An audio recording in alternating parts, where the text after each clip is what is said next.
తెలంగాణ రాష్ట్రంలో కాంగ్రెస్ ప్రభుత్వం ఏర్పడి నేటితో 1 ఇయర్ పూర్తయింది. ఈ నేపథ్యంలో నల్లగొండ జిల్లాలోని 12 స్థానాలకి 11 స్థానాలకు కాంగ్రెస్ కైవసం చేసుకుంది.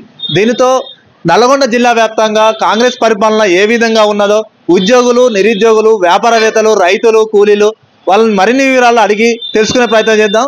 ప్రస్తుతం అయితే మనం నగరకల్లో ఉన్నాము. ఇక్కడ వాళ్ళు తెలుసుకునే ప్రయత్నం అయితే చేద్దాం. స్థానిక ఎమ్మెల్యే ఏమాల వీరజావు ఇంటి పక్కనే నా ఇల్లు. ఇద్దరి పొత్తుల కూడా. కానీ ఆ రోజు కేసీఆర్ ఉన్నప్పుడు మాత్రం మాకు ఎకరానికి 5,000 పడ్డాయి. ఈ రోజు మాత్రం ఇప్పుడు దాదాపుగా సంవత్సరం అయ్యి రావస్తుంది, ఇంతవరకు ₹1 కూడా మాకు రైతు బంధు అయితే పడలేదు. వినవా? అసలు పడలేదు రైతు బంధు. ఇప్పుడు మేము ఎదురు చూస్తున్నాం. యాసంగి ఆనకాలం సాగు అయిపోయింది, యాసంగి సాగు అయిపోయింది. ఇప్పుడు మళ్ళీ నాటు పెట్టే టైం అయింది, ఇంతవరకు కూడా వస్తలేదు రైతు బంధు అయితే మాకు రాలే.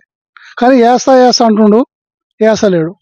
రుణమాఫీ చేస్తా అంటుండు, ఒక పావులంతు చేసిండు. నేను అందరికి చేసిన అంటుండు రుణమాఫీ. ఎవరికి చేసిండు, ఎంతమందికి చేసిండు లెక్క తీయండి. ఎంతమందికి చేసిండు లేక రుణమాఫీ చేయకుండా బాగుండు పోవు. అందరికి చేయకుండా బాగుండు. వచ్చినాడు నేను 6 గ్యారెంటీలు చేస్తాను. ఎన్ని చేసిండు ఆయన? ఏం చేసిండు చెప్పు. ఇప్పుడు ఒకటి నేను బస్సార్ది పిరి పెడితే దానివల్ల ఎంతమందికి లాభం అవుతుంది? రోజుకు 5-6 కోట్లు నష్టం అవుతున్నాయి. దానివల్ల నీకు వచ్చే లాభం ఏముంది? ఇప్పుడు గృహజ్యోతి కింద 200 యూనిట్లు ఇస్తారు, కరెంట్ ఇస్తారు. ఇస్తే ఏం లాభం? కట్టుకోడా? ఇప్పుడు ఆడుకుంటాడు, కట్టుకుంటాడు. ఆయన ఇప్పుడు ఆగలేడు, అన్నం తింటుండు, దాన్ని భరాయిస్తలేడా? అందరికి వస్తలేదు కాదు. నువ్వు చేసిన మంచి పని ఏమి చెప్పు. బస్సు పిరానో దానివల్ల రైతులకు కానీ, నీకు కానీ, గవర్నమెంట్ కానీ ఎంత నష్టం వస్తుంది? రోజుకు 6-7 కోట్ల నష్టం వస్తుంది. నువ్వు చేసిన మంచి పని ఏదది? నేను చేయమని తోలు. ఇప్పుడు ఉద్యోగం ఉన్నోడే బస్సు ఎక్కిపోతుండే, మాలాంటి వాడు ఆడిపోతుండే బస్సు ఎక్కి. రోజు 55,000 ఉద్యోగాలు ఏ ఉద్యోగాలు? వాళ్ళు కేసీఆర్ పెట్టిన ఉద్యోగాలే. ఏ ఉద్యోగాలు చెప్పు? కేసీఆర్ పెట్టిన ఉద్యోగాలు. గ్యాస్కి 500. నువ్వు ఇచ్చేది 500కే ఇస్తావు సిలిండర్, మళ్ళీ నా ఖాతాలో పడతాయి అనేది ఎందుకు? ఇప్పుడు సన్నోట్లకు 500 బోనస్ ఆయన అన్నాడు. నేను దొడ్డోట్లకి ఇయ్యను, సన్నోట్లకి ఇస్తా అన్నాడు. 500 బోనస్ నేను దొడ్డోట్లకు అనేది, సన్నోట్లకు అన్నాడు. మరి సన్నోట్లకన్నా చూపిస్తుండా? ఒకటి సార్ నువ్వు ఓనీ చేసిన చెప్పు. ఏమన్నా నువ్వు చేసిన మంచి పని ఆడవాళ్ళకు, మహిళలకు, గవర్నమెంట్ ఉద్యోగస్తులకు చేసిన మంచి పని. గవర్నమెంట్ ఉద్యోగస్తులు ఏముంది? పొద్దునాడు తింటారు, టిఫిన్ కట్టుకుంటారు, బస్సు ఎక్కిపోతారు, ఉన్నట్టు జీతం తీసుకుంటారు, మళ్ళీ వచ్చి ఇంటి జ్వరపడుతారు, ఏ ఛార్జ్ లేకుండా. నువ్వు చేసిన మంచి పని ఏది చెప్పి రైతుకు? నాకు 15 ఎకరాల ఒక పిండి బస్సులు రేటు దగ్గర రాదు. ఎన్ని అనే బదులు ఒక ప్రాజెక్టు కట్ట రాదు. ఏం బాబాయ్ ప్రాజెక్టు? ఇప్పుడు వీరేశం కానీ నేను కానీ ఆటిపాల లిఫ్ట్ అని పోయి వాళ్ళ దాకా పోయి గుడిబండ కాడ 18 ఎకరాల ల్యాండ్ చూసి వచ్చినాం. అయ్యాల నువ్వే ఎమ్మెల్యే గారివి. అయ్యాల ఇద్దరం పోయినాం, నేను కూడా వచ్చిన. ఈరన్న పోదాం ఇద్దరం అంటే పోయినాం, చూసినాం, వచ్చినాం. ఇక్కడ మంచిగా ఉంటుంది అనుకున్నాం ఇద్దరం కూడా. మళ్ళా కూడా అయ్యాలనైనా నువ్వే, ఇయ్యాలనైనా మళ్ళీ ఇయ్యాల కూడా నువ్వే వచ్చినావుగా. మరి అదొక్కటి చేపిరా, పుణ్యం ఉంటుంది నీకు. చేతులు అయితే దండం పెడతాం అందరం నీకు ఆ పని కనుక చేపిస్తాయి. రైతులు నేను ఒక్కని కాదు, చుట్టుపక్కల ఒక 10 ఊర్లు, ఈ 10 ఊళ్ళ వల్ల మొత్తం నీకు దండం పెడతాం చేతులు ఎత్తి ఆ ఆటిపాల లిఫ్ట్ కనుక చేపిస్తాయి. మాది నోముల 6 గ్యారెంటీలల్లా ఏముంది? గృహలక్ష్మి ఏమో నెలకి 2,500 అనేది అదైతే రాలేదు. అన్ని అయితే వర్తిస్తున్నాయి. ఇక ఆయన ఎక్కి సంవత్సరమే కాబట్టి ఏం అమలు చేస్తాడో ఇక మీదట చూడాలి. ఇప్పటి వరకు అయితే ఒక్కటి తప్ప అన్ని అమలు అయితేనే ఉన్నాయి. ఇక పోయిన దానికంటే ఇదే మంచిగా అనిపిస్తుంది మాకైతే. అంతే. కరెంటు ఫ్రీ అన్నట్టు 0 బిల్లు అది వస్తుంది, గ్యాస్ వస్తుంది. రైతు బంధు అనేది, రైతు భరోసా రాలే కానీ మాఫీ అన్నది ఇచ్చిండు. రైతు భరోసా అనేది ఇంకా రాలేదు. చేయాలని కోరుకుంటున్నాం, అందరికి మంచి చేయాలని కోరుకుంటున్నాం. అంతకు మించి వేరేది ఏముంది? ఏం లేదు. అయింది నాకు 2 సార్లు అయింది రుణమాఫీ. నాకు ఒకసారి 80,000 అయింది, ఒకసారి 40,000 అయింది. ఎక్కువగా కొంచెం సంతోషించదగ్గ విషయం ఏమిటంటే నిరుద్యోగుల పట్ల మంచి పాజిటివ్ దృక్పథంతో కాంగ్రెస్ ప్రభుత్వం అయితే ముందుకు వెళ్తున్నట్టుగా మేము భావిస్తున్నాము. ఎందుకంటే కొన్ని ఉద్యోగాలలో కొంచెం లేట్గా వచ్చినా కానీ ఎగ్జామ్స్ పోస్ట్పోన్ కాకుండా ఒక మంచి నిర్ణయంతో ఎలాంటిది ఇబ్బంది లేకుండా ఎగ్జామ్స్ అయితే కండక్ట్ చేస్తుంది.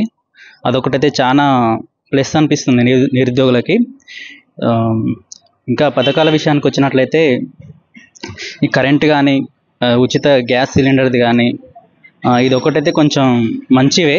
కాకపోతే కొంతమంది మహిళలకు ఫ్రీ అనేది కొంచెం నెగిటివ్లో ఉంది. అయినా కూడా అది కూడా మనం ఒప్పుకోదగ్గ పథకమే. మహాలక్ష్మి పథకం కింద 500 రూపాయల సబ్సిడీ, అదేవిధంగా మహిళలకు పేద మహిళలకు ఉచిత బస్ ప్రయాణం ఉంది కాబట్టి ఈ విధంగా మహిళలందరూ వినియోగించుకుంటారు. ఇది మనం చూస్తూనే ఉన్నాం. ప్రతి ఒక్కరు ఫ్రీ బస్ గురించే మాట్లాడుతారు. ఇది కూడా కాంగ్రెస్ ప్రభుత్వ ఒక ఘనకార్యం అని చెప్పుకోవచ్చు.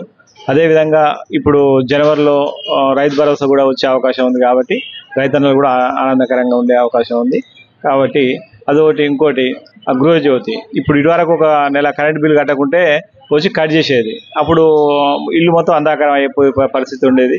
అలాంటిది ఇప్పుడు గృహజ్యోతి వల్ల 200 యూనిట్లు ఫ్రీగా వాడుకుంటున్నాం కాబట్టి ఇది కాంగ్రెస్ ఘనకార్యం అని చెప్పొచ్చు. అదేవిధంగా రేవంత్ రెడ్డికి కృతజ్ఞతలు తెలిపే అవకాశం ఉంటుంది కాబట్టి, ఎందుకంటే ఈ కరెంటు ఉంటేనే మనం ఇంతమంది ఇంటి పొద్దుగా కష్టం చేసి పొద్దుకాల ఇంటికి పోతేనే కరెంటు ఉండాలి. అదేవిధంగా వెళ్ళి బ్రాహ్మణ వల్ల ప్రారంభించారు. ప్రారంభించి 1,00,000 ఎకరాలకు నీరు అందిస్తారు కాబట్టి ముఖ్యమంత్రి గారికి, మంత్రి గారికి, నగరకల్ నియోజకవర్గ ఎమ్మెల్యే వేముల వీరేశం గారికి కృతజ్ఞతలు తెలియజేస్తున్నాం. సంవత్సరం లోపల ఎన్ని పథకాలు ప్రజలకు అందించారు అంటే, ఎన్ని అభివృద్ధి పనులు చేస్తున్నారంటే ఇంకా 4 ఏళ్ళు ఇంకా టైం ఉంది మనకు చాలా. ఆ 4 ఏళ్ళలో కదిమై కూడా ఇంకా హామీలు కూడా అమలు పరుస్తారు కాబట్టి రైతన్నలు సంతోషంగా ఉండ్రు, ప్రజలు సంతోషంగా ఉండ్రు, అదేవిధంగా అందరూ సంతోషంగా ఉన్నాం కాబట్టి ఇది ప్రజల పాలన. కాంగ్రెస్ ప్రభుత్వం తెలంగాణలో ఏర్పడి సంవత్సరం ఏడాది కాలం పూర్తి చేసుకున్న వేళ మనకు ఎంతో సంతోషంగా ఉంది. మునుపెన్నటి లేని విధంగా నోటిఫికేషన్స్ అన్నీ వేయడం కూడా చాలా ఆనందించదగ్గ విషయం. ఎందుకంటే యువత అందరూ కూడా చెడు మార్గంలో కాకుండా ఈ ఏడాది పాటు చదువు మీద శ్రద్ధ పెట్టి చదువుకోవడం వల్ల మనకి యువతలో ఎన్నో రకాలుగా మంచి విషయాలే జరుగుతున్నాయి. మొత్తానికైతే నల్గొండ జిల్లా వ్యాప్తంగా అయితే, ఉమ్మడి నల్గొండ జిల్లాలో అయితే ప్రభుత్వ పాలన ఎలా ఉందంటే, ఇటు వ్యాపారవేత్తలు, ఇటు నిరుద్యోగులు, ఉద్యోగులు, విద్యార్థులు, రైతు కూలీలు, రైతులు చెప్తున్న ప్రకారం అయితే అందరూ సానుకూలంగా స్పందించారు. ఇటు 6 పథకాలైనా కానీ, ఇటు ఉచిత బస్సు అయినా, ఉద్యోగాలైనా అన్ని కరెక్ట్ టైంకి ఇస్తున్నారు. ఒక నియమ నిబంధనలతోటి, ప్రణాళికాబద్ధంతోటి నిర్వహిస్తున్నారు చెప్తున్నారు. కాకపోతే కొంతమంది రైతులు అయితే కొంచెం నిరాశతోటి వ్యక్తపరుస్తున్నారని చెప్పుకోవచ్చు. రైతులు కొంతమంది 2 లక్షలు రుణమాఫీ కాలేదు, అదేవిధంగా ఇక్కడికి వచ్చే రైతు భరోసా అనేది ఇట్లా రాలేదని చెప్తున్నారు. ఇక్కడ ఇంకోటి ఏంటంటే బోనస్ అనేది చెప్తున్నారు. ఇది మాత్రం కొంతవరకు అయితే నల్గొండ జిల్లా వ్యాప్తంగా అయితే కొంచెం రైతులు అసహనం వ్యక్తం చేస్తున్నారు అనేది చెప్పుకోవచ్చు.